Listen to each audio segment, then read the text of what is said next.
Welcome to The Vault with Financial. This is a safe space where we talk all things life and money and no topics are off limits. Howdy, everybody. Hello. Good morning. Good morning. I started the episode again with clothing, sorry. It's all we do. It's all we do. It's like, oh, what have we got on today? It's nice to know. We give the people what they want. What are we wearing? What are we feeling? What's the weather? I've got white jeans on because we're inside, because why would you ever wear?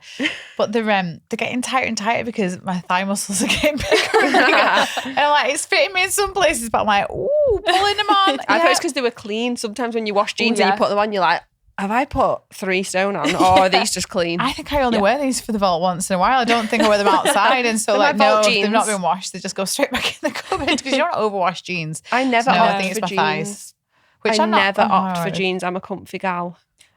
All my jeans are like basically joggers anyway. Yeah, that's what I mean. Like, yeah, well, you'd have not been happy in the skinny jean girl era. I'm not in the skinny jean community. Although I've got a pair that are borderline skinny jeans. Ooh, and low rise as well. No. You had to have low rise, cut off your circulation all the way down to your ankle, where you then wear ballet pumps. Yeah.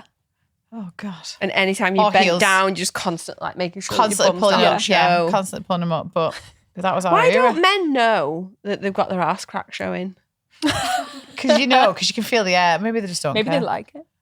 Maybe they do know. Heat it. Do you like what? Men tell us, do you know? There was a man the other day, I swear to God.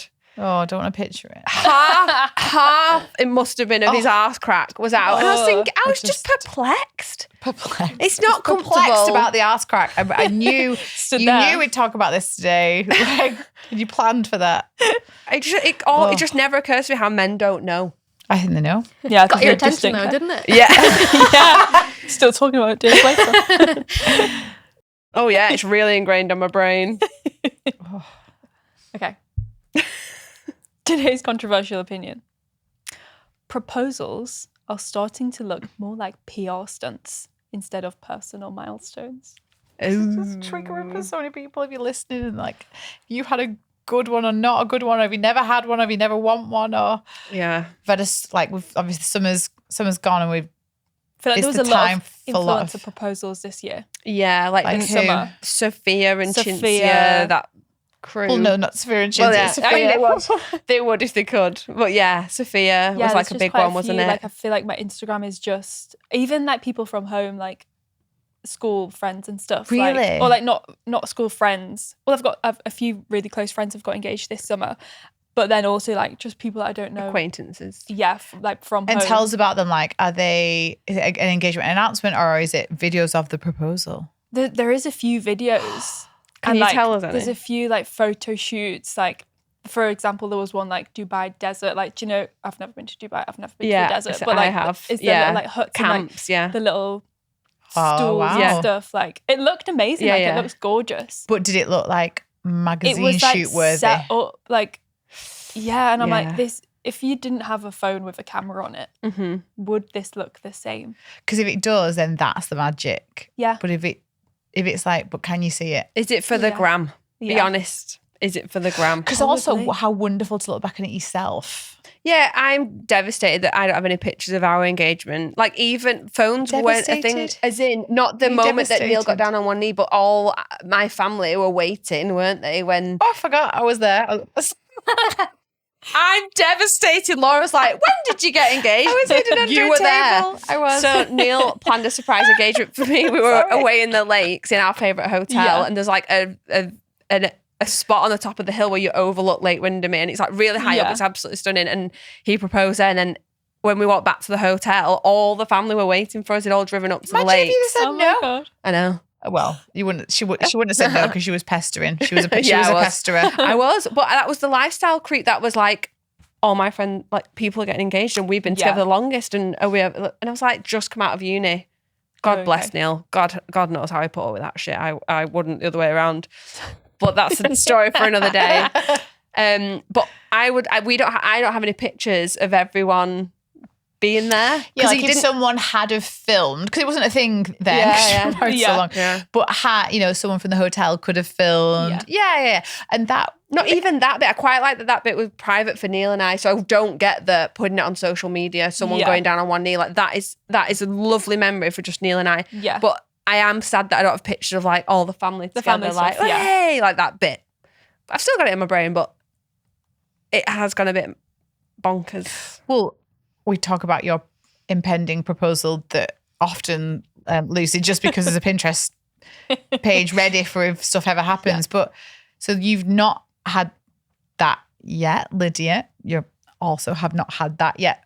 Do you feel in the time that we're in, the volume that you see now, because of TikTok as well? I'm digressing a little bit, but you used to just follow your friends, but now I am seeing strangers' proposals and the weird and the wonderful and the lovely and the sweet and I cried at so many. But there's so many that so much thought goes into the, what did you call it? Proposals app. It's a PR stunt. PR it's like a whole campaign, isn't it? What do you guys, Lydia, what do you think about the pressures of what that brings? All I can think about right now is this week I saw this video and this woman was like, oh, when your boyfriend proposes on the first day of your period, and she's like, the camera's set up and she's like, oh, I hate photos, I always look like a troll. And he's like, I'm trying to do something here, and she's like, what Oh my God. We've all been there. I was like, that's a great video.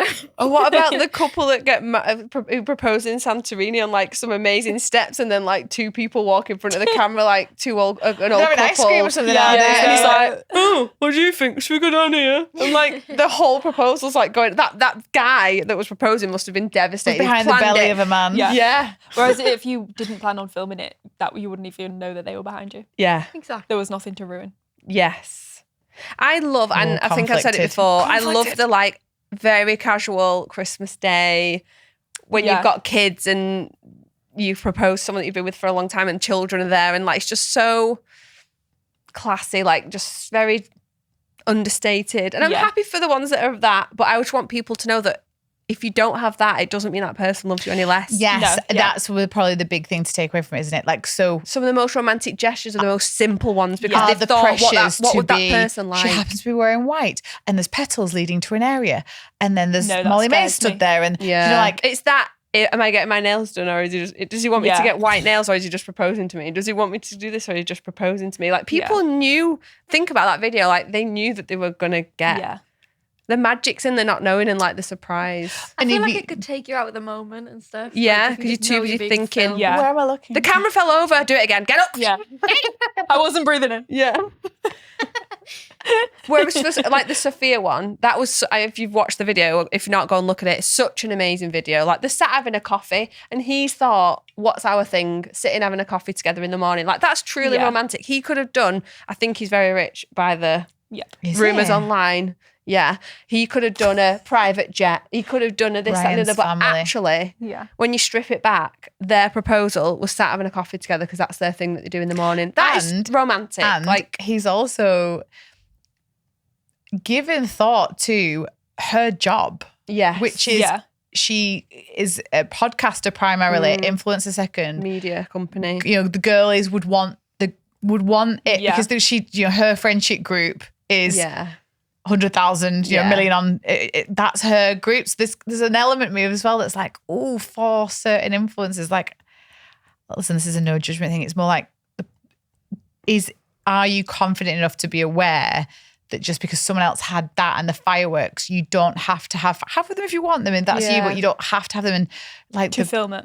Like, what's going through, oh my God, now I need to know what's going through the minds of men in their 20s and 30s that may want to propose at some point. Let's ask them. Yeah. It's not the flaming girl. Where's the pressure? Your brother got... it's the proposer, whether that's the girl or the boy or whoever's proposing in any relationship, the pressure of that proposer. Your brother got engaged recently, didn't he? Oh, yeah. What was that? And I think we might have spoke about it in the pod before, but can you give us a little bit of colour as to what that was like? Yeah, that was like, they had a really nice like sentimental moment in Corfu, like the place where we've been going, like our family's been going for ages. Like a nice picnic set up, nothing was filmed. I did say to him, I was like, are you going to film it? And he was like, no. Right. You got like a ring picture. Yeah, we got a nice ring picture dropped into the family chat. That's very classy. I like that. Yeah. Not that being filmed isn't. I'm just saying this is acceptable. That's like, this okay. is the norm. I just don't, like, I personally, I've said to Alex, I was like, don't film it. Like, I don't want anything like that. Like, we can take a little pic afterwards. Yeah. I don't want to, like even if it gets like crowded, a memory like kind of fades, like it's still nice. Like I want to be able to tell people the story about it, not just go like this. Yeah. Yeah. Like, I get it. And it's each to their own as well. Like this it's so engagements, so proposals, engagement rings, wedding dresses, like it's all so subjective, but I think this is more of a message for we're in a society at the moment whereby everything is put on a pedestal and everything's edited and everything's like times 10. And if yours isn't, that's okay. And it doesn't need to be. Don't conform to that pressure or put pressure on your partner to conform to that hype. Yeah. Because you might have something you might have planned something so romantic. Because you've had that conversation with him like that, now I've realised that lots of people will have had that conversation, which is either, you know, when you do it, don't do it in front of people. Yeah. When you do it, I want to be wearing white. Yes. Yeah, my nails done. You do have to say guidelines because if you know what you want a little bit, like it's just easier. At least you can shape it. Yeah. Yeah, because there is so much pressure online. Like I bet like Alex is seeing all of these like proposals. Obviously I'm sending him Sophia's proposal video and I'm like, wow, this is so perfect. How many times did that get shared? Oh my God, amazing. to boyfriends. To boyfriends. Yeah, definitely. To girlfriends, to whoever. Yeah. Like, here you go. Yeah. No pressure. But like there must be a lot of pressure. I mean, they can deal with it. Like we've got enough pressure. Like, if there's one thing. Yeah. But I don't know. You've got I do Pinterest kind of think it's board. funny Alex like has to got picture. no excuse. Alex like, has all no the men excuse feeling if this pressure. proposal does not go to plan because you've got a Pinterest board, obviously, Notion schedule, like all that My stuff. favourite proposals are gay proposals because you see them on TikTok quite a lot and it's amazing because sometimes they propose at the same time. I've seen that. And I got goosebumps just thinking about that. But because there's no like rules around like the stupid archaic thing like where traditions out the window. Oh, thank how God. refreshing. Yeah. But there's how amazing that you both felt that particular moment, you'd both been planning it, you'd both been getting the ring, love that. and you do it, and they're both like, guess what? We were meant to be together. Yeah, they're my favourite. Oh, I'm gonna have to. That's me down a hole now. Okay, time for our first dilemma. Should you relocate for better earning potential? Hi everyone, I hope you're well. I recognise that this is quite an abstract question and very personal, but I'm trying to look at it from a logical perspective. I have some questions for you about the UK. I am from Manchester and my boyfriend is Spanish, both early 30s. We currently live in Spain and love it here, but we fear we have reached our earning potential here, around 50k a year together. I make the budget, but obviously we always go over due to rent, bills, etc. We can't save due to our low wages. I'm a training manager with an international American company, and my boyfriend works in security with sketchy contracts. Money-wise, is it a good idea to move back to the UK to build up cash so we can save and buy something in the future or have a base? Is it still possible in this economy? Thank you so much for your help. Any advice is greatly appreciated. So whilst this is a really polite dilemma, she's like, hi, I hope you're well. Thank you for your help. I'm like, I need Spanish details. I'm like, where am I picturing? Where are you? What's the temperature like? What are you eating? Like, what time do you go to bed? Do you have a siesta? I've like so many cultural questions. Cultural questions. Yeah. Oh my God, imagine that life. Meeting a Spanish man. That would be fun. That would be fun, wouldn't it? Yeah, after the proposal debate we just had then. That would be fun. Yeah. That was not the segue we Sorry, we're distracted. Spanish man took us all off guard then. I'm distracted also by the fact that she opens with, we love it here. Oh, yeah, I know. And should I come back to the UK? No. Done. Next. You do. We've had chats about this before actually, where earnings are very relative in lots of different countries, and the properties or the lifestyle doesn't always match it. And so like we like spending a lot of time in Portugal. Portugal property is so expensive, and every time we go, we always chat to locals about it, about how difficult it is for even like hotel workers and everyone to be able to afford to live on the Algarve, and then come to be able to work effectively because the wages aren't going up in line with, which is amazing because holidays are going up for lots of us. So the tourists are feeling the pinch, but for people to buy property in the Algarve, like some people are in the UK earning good salaries, going buying a holiday home, it's pushing the prices up, and then the locals can't afford to get on the property ladder at all because the wage parity isn't there. And it might well be similar in Spain, it depends on where they are, but there are some countries where just wages are lower, but it doesn't sound like costs are equitable and lower as well. It sounds like they're kind of struggling on the budget level. So that is tough. It is. And I wonder if, I was just thinking about her job, because I get the impression it's virtual because she trains an American company, doesn't she? Is there any way that you can boost your income, your salary, to not be reflective of the local economy and get Is that called like salary arbitrage? Oh, I don't know. That word. I'm here for it, salary arbitrage. But you have people who will work for like American companies and they'll live in the UK or might live in Alex Bali. does that, doesn't he? He works for an American company but lives in the UK. And I wonder if his salary is reflective of a UK employee or a US employee. US. And a lot of people do it like they might work for a US company and live in Bali. Absolutely. Absolutely. Or Thailand, pennies. and it'd be absolutely cheap because as long as you can make the hours work. And they don't, and lots of companies have work from anywhere solutions. That didn't come to mind when she first read out that dilemma. But what a great way to try and hack it, because if you like where you live, I would be saying moving to the UK is bottom of the list. Because you 100%. don't want to. You don't say we'll do it at some point with, you talk about it in terms of getting on the property ladder. The really important thing, and it's very common on the continent to rent as well. It's like weird to own a home sometimes. It's not always that you have to. But if you don't buy, you need to make sure you're building up assets. So over and over your rent, are you investing for pre and post retirement so that if you ever did want to get the property ladder, you can. But you don't want to be missing out on asset growth and capital growth while other people are getting it. So making sure you're doing something, whether it's investing in the market and or investing in property, means that you don't lose out. You don't just pay your bills when everyone else is gaining.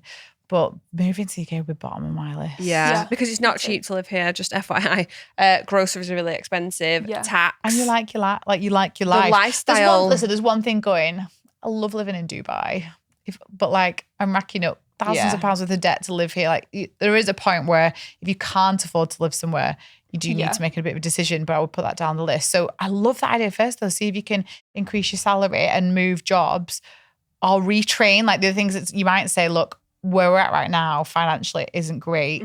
Can you go back? What can your partner do? Yeah, because you said he's got sketchy contracts with security. It's probably the same in the UK. Yeah. It's that industry. Yeah.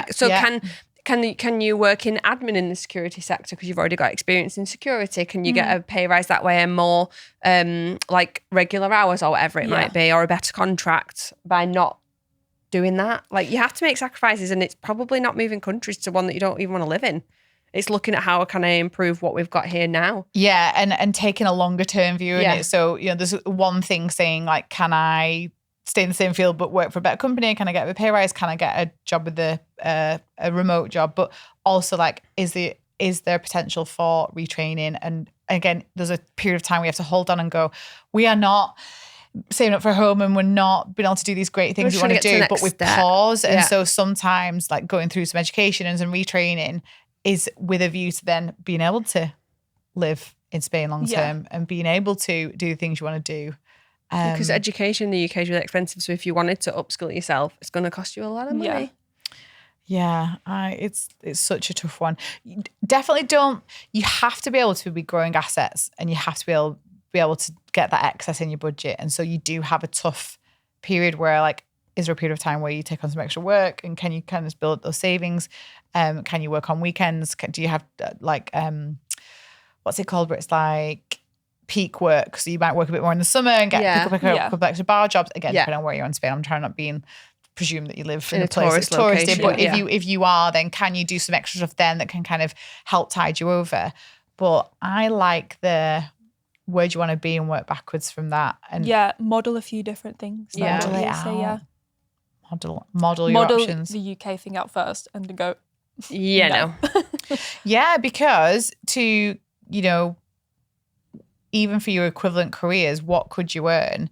Because if you can earn 75 together, well, after tax, that's not an extra 25. I was just about to say, but what's the cost of living is higher. To get on the property ladder is higher. How much more quickly? So are you I like the idea of modelling rent it out. over here? Are you going to stay with family? Maybe it does work out better, but for a period of until time, you actually figure it out, you don't know. Don't jump ship just yet. And we're like, stay there. We'll come. Tell us more about your life. But model the different things and try not to think. We cannot comment, obviously, on what it's like getting jobs where you live and how easy it is to retrain, but don't limit your thinking to saying we're kind of at the cap of what we can earn.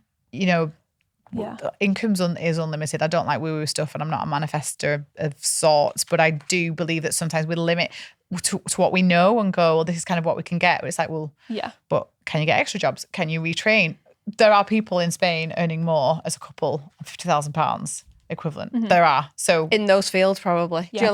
What are they doing? Where are they doing it? And how are they doing it? And you've got to get like spicy. You've got to be like, scrappy and like fight for it. You can't, it won't just come to you. Fight for the beach. Fight for the sunshine. Fight for the lifestyle that you want. It's not. And just saying this is what we've got and this is what we're working with. So that's it. It's like, no, it's not. That's your starting point. Great starting point. What else can we do? Yeah.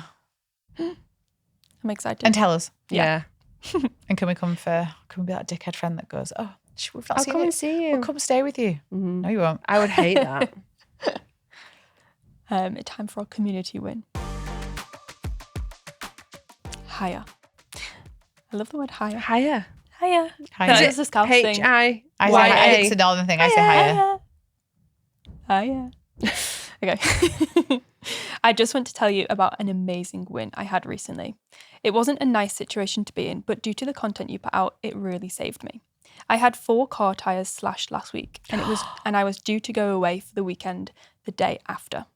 Because of your podcast encouraging sinking funds and emergency funds, I had the money to get my tyres sorted and still go away and not worry about money, as all my sinking and emergency funds were there. No credit cards or money borrowed from family. It made a terrible situation so much better. Thank you again. Oh, what an awful thing. I know. Who does that? Someone's very sad. One thing I would take away from that is someone who's having a really, really shit time in their life if they're doing that to you. Yeah. Rise above. But I'm really, the peace of mind that just having that little bit of money there at the time, it's annoying putting it away. And then when you get to use it and it doesn't like stop you from going on the trip, or imagine if like you couldn't do the thing you were going to do. I don't have money now. Sorry, I can't come. Oh, imagine that. Well done. Oh, that's nice. That's a proper win. Nice to hear. If you'd like to tell us your win, head to the community in the app or email it to thevault@financial.com. Okay, next dilemma. I earn more than my boyfriend and it's starting to cause tension. Hi girls, I love the podcast. You are genuinely my weekly therapy, so I'm hoping you can help me with this one. Basically, I've had a bit of a glow up in my career. I'm freelance and things have gone really well for me this last year. I've started earning significantly more than my boyfriend and it's started to cause some tension. He's never said anything directly, but I've noticed these little digs where I mention work wins. Things like must be nice or wish I had that kind of money. When we go out, he seems reluctant to split things the same way we used to. And I end up covering more, but then he acts weird about it. I love him and I don't want money to come in between us, but I also don't want to dim my success just to keep the peace. I don't know whether I should bring it up or just leave it and hope it passes. Help. Love a proud breadwinning girlfriend who doesn't want to be single. Well done. And just a caveat, we're not qualified to be therapists, so no. Can't help you. We're not sure about how we do on our relationship successes, but we do get lots of nice follow-ups. So thank you for listening and for being brave enough to write in. Like that's a really tough one to navigate because it's refreshing to have a female breadwinner. It's refreshing for this to be a problem. You may think it's a first world problem to some people, but well done on your freelance business because it is tough. And it's tough financially being a freelancer. It's also tough like mentally, it's all on you. You have to go out and get that work. You have to deliver that work. If that work's not good, you get criticised for it and it's all on you. That. You've got to be sales. You've got to be operations. You've got to be the creative. You've got to be everything. And there's ups and downs to it. And so we're talking, I'm sure you'll do amazing, but next year might be different. And being able to do that is so impressive. He's being a bit of a baby about it. It's like he wants his cake and eat it. So he wants I believe so we always caveat this with like age, time you've been together brackets. So where I believe, no matter who the breadwinner is, early in the relationship, things should be pretty much split because you don't split bills and stuff because you don't live together. You've just started dating and things. And so if breadwinner person says, oh, I'd like to do this activity. We're going to go skydiving, whatever. And it's a bit punchy. And the person goes, oh, I literally cannot afford to do that. Like, no, it's fine. Oh, well, no, it's on me. I will do it. My decision. Yeah. Fine. And there might be one. Are you sure? Oh, I don't like heights, so no, I'm not going anyway. But just that kind of, oh, I'd love to take this restaurant. Like it's quite, I navigated that. I think it's okay to split things, or if one person wants to suggest something that is more expensive, like let them pay for it. You're in this period where you're trying to get to know each other. You'd like might be new boyfriend and girlfriend, but as it develops and as you start to share bills and things, I think proportionality rather than splitting 50-50 is the right thing, no matter who the breadwinner is, because as time builds on, the person that's the lower earner, if things are split evenly, just gets more and more behind. trying There's to loads that they catch up, can't do. keep up. And so in this situation, she's doing really well. Depending on how long they've been together, I would expect her to pay a little bit more, whether it's more towards the rent, whether it's more towards food shop, whether it's picking up some nice meals. Like If we it was say the way that the way around. Yeah, we have this all the time, don't we? Where women are like, I can't keep up. Like he earns more than me. I've been on maternity leave. I only work part-time now, and he's got a lifestyle. I have nothing left because I keep splitting the bills with him, and our advice would be to split the bills proportionally, which is absolutely fair. So it 100% is fine the other way around. What's not okay is the way that he's making her feel. He's like a baby. Yeah, because it's not how society planned it for us all, that she would be the breadwinner and he wouldn't. He can't handle it. His masculinity can't That's where the problem lies, not he can't afford it or he earns less. That is not even a consideration or a problem. Like, I love the fact that she's the breadwinner. It's amazing. But to make the snide comments isn't helpful. No. Like, you're dimming her light. Like, she's done really well and she's doing really well. Making her feel guilty. Do you not want me to earn as much? Do you not want to go out for this meal? And you need a bit of a plan. It sounds like it's very ad hoc at the moment. And it's new. Yeah. It's a new thing. You're navigating this new, you have to be open and honest with each other. Like, communication is the most important thing, and it's the only way you're going to get through this, like, period of sussing each other out. I feel like a couple of times he's allowed to go, it can't be, oh, this feels weird. Like, I feel like, it feels weird that you earn more than me. If he's saying stuff like that, no. Yeah. But if they've been used to splitting things and she's playing for, he could say, oh, it makes me feel a bit uncomfortable. Like, I want us to be able to pay for things evenly. If you can get, and she says she don't want a single, so like, we're definitely not going to go, dump him. No, this is not a splitting up offence. No, it's not. No. We're okay. But it's new. And so I think it is okay for him to a couple of times be like, oh, I'm not used to this, and I feel really guilty that you're having to pay more. Yeah, she needs to press down on. It's not because you're the female anymore. Keep making these comments, and it's really bothering me now. Tell me how you feel. Yeah, like, what is the problem? And it could be, I feel a bit shit that I'm not earning as much as you, and that's fine. But there'll probably be reasons why he might work in a field, and we've talked about it before, when people have more like passion jobs that are like, I work for a charity. I work at an art gallery. My earnings capped. I can't earn what you earn. It might well be that, and that's okay. And so you can say to him, but you do know that this isn't a reflection on you and like how hard you work and Neil's always been the breadwinner. It does my head in. Not it won't be forever, but it does do my head in that it's always been that way. Just a fact. Whereas we have swapped and changed, like between maternity leaves, between setting up businesses, between pay rises. How do you navigate that? Or are you in a place whereby it doesn't even bother either one of you because it's been so fluid? When we first got together, I was significantly the breadwinner. Right. And we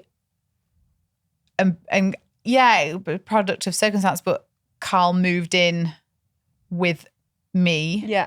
And so it wasn't a 50-50 thing anyway. Yeah. I was paying more anyway because and he had a house to pay for as well. Yes. So we actually managed to sidestep, the kind of, oh, it's weird. And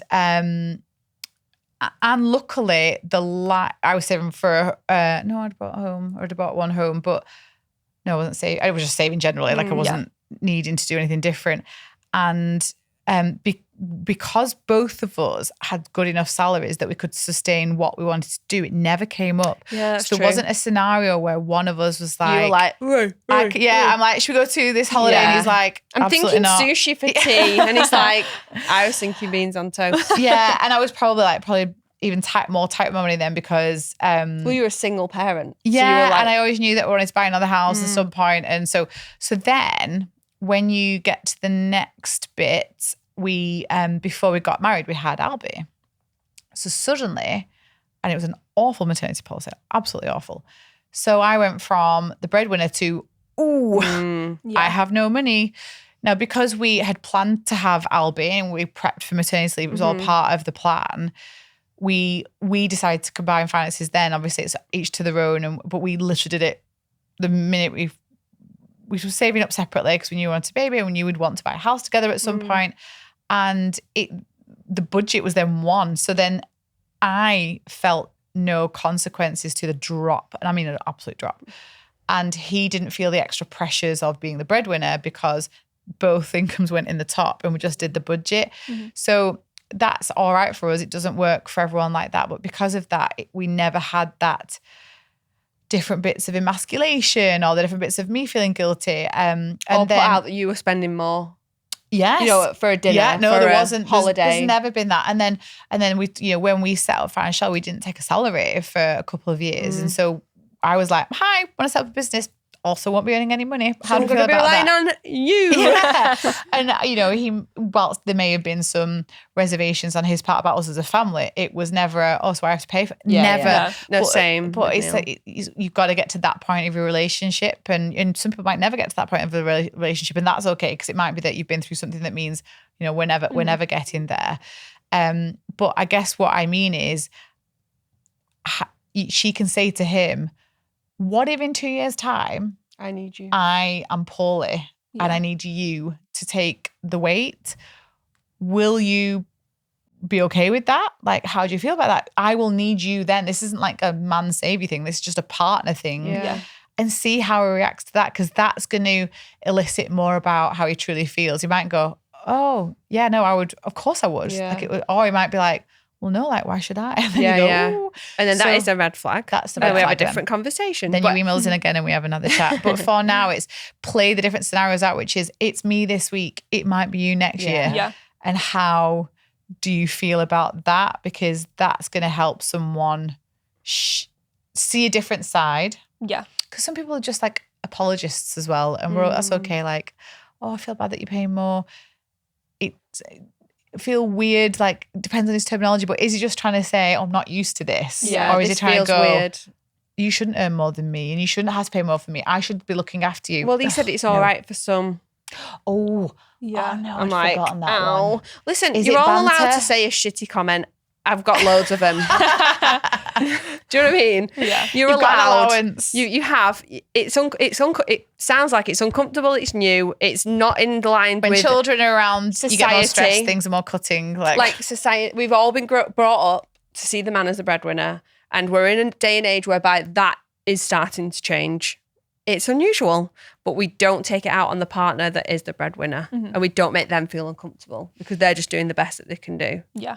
Play that back. Wouldn't to it him. be? Yeah, because you might not play this back to him because we've been a bit, ooh. Or just decide for money to the side and then act like you didn't get the pay rise. Yeah, say I'm actually doing really Have bad. you got a fuck off fund? Yeah. Just saying. That That caused so much hate, by the way, on my LinkedIn. oh my God, it Oh did. my God, when you spoke about fuck off funds. Men, the amount of men that were like, this is the most sexist comment I have ever read in my entire life. And don't you think that you should have said, this is why men need a fuck off fund? And it was basically in relation to the astronomer guy. It was a while ago now. do you And remember? lady. Yeah, it was like summer hype at the Coldplay concert when they got caught kissing. And I put a screenshot of the picture and just said, this is why his wife needs an F off fund. Everyone's like, what about her husband? He needs one as well. Why didn't you write this? And I think some of my responses were, it's my post. It's my profile. If you would like to go and write a post about men building fuck off funds, be my guest. Yeah, men That should was have my them. response. I was Do like, it. I am co-founder of a female-focused finance community, and the fallouts that I see from women not having this financial protection in place. And I think on loads of people's, I wrote, I've got one, my husband's got one, we both know we've got, and it's not, fuck off, and it's just such a, sounds like a terrible term. But Neil and I both have JICEs in our names. No, you don't have JICEs. No, we don't have JICEs. We're just a baby. We have ISAs in our names, savings in each other's names. Yeah. Then he's not just got it and I've not just got it. It's split. That's effectively if all Imagine if you all both goes fucked to off at the shit. same time. I know. Not gonna lie. Who's running away from who and who gets the house? But the amount of people. But do you know what? It wasn't just men. I had loads of women writing. This is not very. This is anti-feminist. Oh, That's like. I loved that you Let me started. sit. I was ready for your long academic argument, but it started with, it's my post. Yeah, I can because say no what I one ever says that. Sometimes people go, "You should have said this. You should have done that." No, didn't have Sorry. to. Did you see that It is TikTok and it was my like, you always delete comments, you always delete comments. This is not a democracy. Yeah. If I can delete comments, I'm an authoritarian leader. This is my page. I can do it. It's There's so no true. rule. Yeah, I was yeah, just, 100%. I was starting to But you're just going to respond, write but a post about everything. yeah, You in have to- everyone's perspective and everyone's point of view. And that's why socials, we're going off on a tangent, but that's why social media is so difficult, because no matter what you put out, you're not right. I'm not writing from the perspective of a man. No. I'm not writing from the perspective of a black female. I'm writing from the perspective of me, and I can't write on behalf of everyone. I can raise awareness of things and I can advocate for But you things. shouldn't do. My 'Cause personal what do you know about experience, it? You can't cover every No, nuance. like- nuance. No. Yeah, and I literally just then, my response to it was, my post, my rules, fuck off if you don't like it. And if you're that passionate and bothered about men having fuck off ons, maybe you should write a full article, because that's Yeah. what it was linking to. Take your time out of your day to go and be an ally for your fucking male friends. What were we talking about? Like, no idea. Oh yeah, That maybe breadwinner. she should build one. No, well, that we were Yeah. joking that if If he's got that much of a problem, an issue, hide oh, I've some. had a shit month. really shit month, like with a bank leaf hanging off your wrist. What's that? Nothing? Skim off the top. Yeah. Skim off the top. Put Had it a shit aside. month. What about you? Is Annie Birkin? He won't know. It's fine. No. No. Oh, thank you for All writing. jokes honestly. aside. Thank well you very done on much your about that one. freelancer business. as well. But yeah, our answer is we don't know. Like it depends on the vibe. Yeah. All Yeah. depends on the vibe, and he's allowed to be a little bit shitty, Only a Ish. little bit though. tiny. You just have because the, we're all the allowed to next be. one comes The next and one. it's we need a chat. Yeah. I've sat with this for a while and you've made another comment, so we're gonna have to lay this bare. And some of so if he is having an issue with it, and it's this like, you know, whether it's connected to the patriarchy or some misogyny in him, whatever, he's also a product of the environment he's been in, and so you can help him understand, which is what, like I said, why is this a problem? This shouldn't be a problem. Like I don't see it as a problem. Why do you see it as a problem? I don't see a problem that you earn more than me. And by the way, the roles could reverse next year or in 5 years' time, and see how he takes that. And it's all about sit with it. signals. Yeah. I definitely need an update on this one. Yeah, definitely. Very invested. Good luck. Well done. Okay, that is all for this episode. The Vault is now closed. And just a quick disclaimer, The Vault is just a chat around life and money topics. We are not giving financial advice.